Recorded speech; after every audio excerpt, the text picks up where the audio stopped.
আসসালামু আলাইকুম, স্বাগতম। আমি এইচ.এম. আউয়াল আবেদিন, ফিজিওথেরাপিস্ট, শার্ক স্কলার। আজ আমি আপনাদেরকে আমার ইউটিউব চ্যানেলে স্বাগত জানাতে চাই। আমার বিষয় হচ্ছে হাঁটু ব্যথার জন্য চিকিৎসকের পরামর্শ, রোগী এবং চিকিৎসকের দৃষ্টিকোণ। আশা করি আপনারা এই চ্যানেলের বিষয়বস্তু উপভোগ করে উপকৃত হবেন।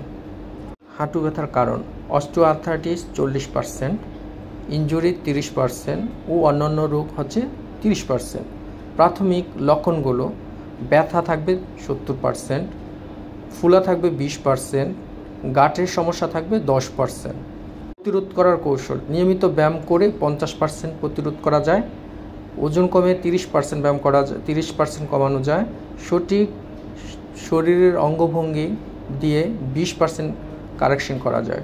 হাঁটু ব্যথার চিকিৎসা পদ্ধতি: ফিজিওথেরাপিতে 40% ভালো হয়, ওষুধে 35% ভালো হয়, সার্জারিতে মাত্র 20% ভালো হয়। প্রিভেন্টিভ কৌশল হচ্ছে বিভিন্ন স্ট্রেচিং করে 35% ভালো হয়, সঠিক পোশাক আশাকে 10% ভালো হয় এবং জীবনযাত্রা পরিবর্তন করে 25% ভালো থাকা যায়।